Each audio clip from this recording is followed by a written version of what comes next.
নমস্কার বন্ধুরা, আজকে সান্তার এসেলে হবে দই কাতলা। দই কাতলা করতে লাগবে, এখানে কাতলা মাছ আছে 6 পিস, এখানে বেরেস্তা লাগবে, কাঁচা লঙ্কা 4-5টা রেখেছি, ওখানে টক দই আছে, এখানে পেঁয়াজ রসুন বাটা, এখানে আদা কাঁচা লঙ্কা বাটা, নুন আর লাগবে ভাজা জিরে। একদম সিম্পলভাবে করছি, সবাই করে খেতে পারবেন। মাছটায় হালকা হলুদ হালকা নুন দিয়ে মেখে ভেজে নেব। বেশি হলুদ দেবেন না, তাইলে দই কাতলাটা সাদা ভাবটা থাকবে না। মাছটায় নুন হলুদ মেখে একটু রেখে দেব।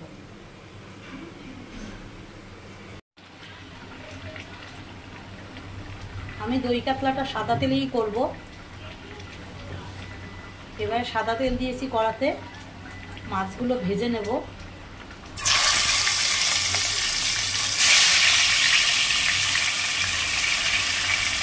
সাবধানে ভাজবে মাছ।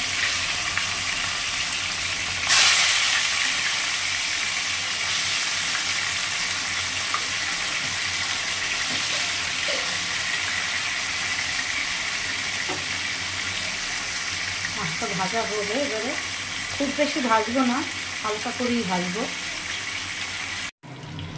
মাছটা ভাজা হয়ে গেছে, আর মাছটা তুলে নিচ্ছি।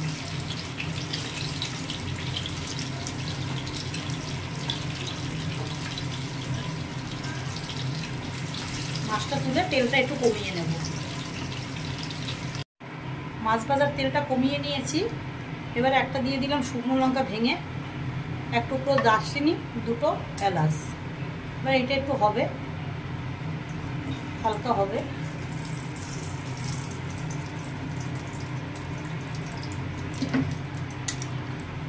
এবারে দিয়ে দেবো পেঁয়াজ বাটা, বড় চামচের 1.5 চামচ।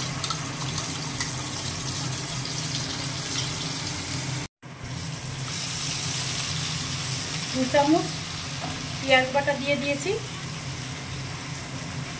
পেঁয়াজটা একটু হালকা কাঁচা গন্ধটা যাবে, বেশি একটা ভাজবো না, হালকা করেই ভাজবো।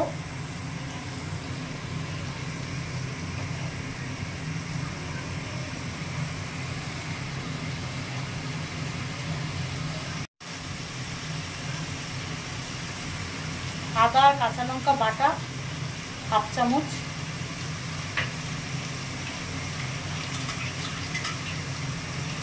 রসুন বাটা আছে অল্প।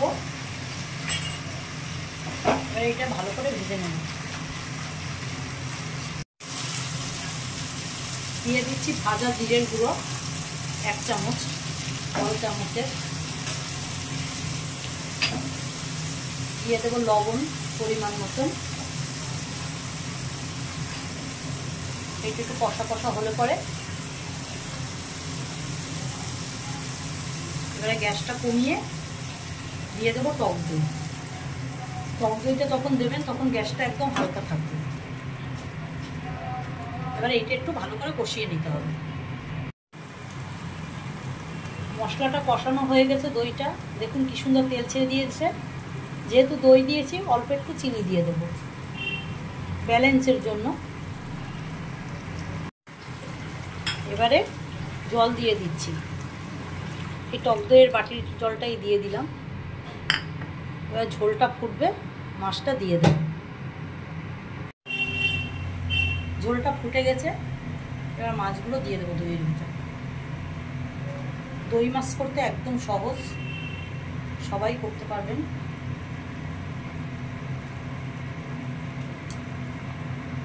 আর একটু সেদ্ধ হবে মাছটা, দিয়ে দিচ্ছি 4-5টা কাঁচা লঙ্কা চিনি। মাছটা একটু সেদ্ধ হবে, ঢাকা দিয়ে দিলাম। আমার দই কাতলাটা রেডি হয়ে গেছে। এবারে দিয়ে দেবো গরম মশলা, সামান্য গরম মশলা, অল্প ঘি। ঘিটা যারা না দেবেন দেবেন না, আমার একটু ভালো লাগে দই কাতলাতে, তাই দিলাম। আর দিয়ে দেবো একটু বেরেস্তা, তার থেকে একটু বেরেস্তা। দারুণ সাদা ভাতের সঙ্গে ঝটপট বানিয়ে ফেলুন আমার মতো দই কাতলা, দেখুন দারুণ লাগে সাদা ভাতের সাথে। আমার দই কাতলা রেডি হয়ে গেছে। যদি আমার এই রেসিপিটা ভালো লাগে লাইক শেয়ার কমেন্ট অবশ্যই করবেন, আর কেমন হলো আমাকে কমেন্ট বক্সে জানাবেন। আর নতুন যারা আমার চ্যানেলটাকে সাবস্ক্রাইব করবেন।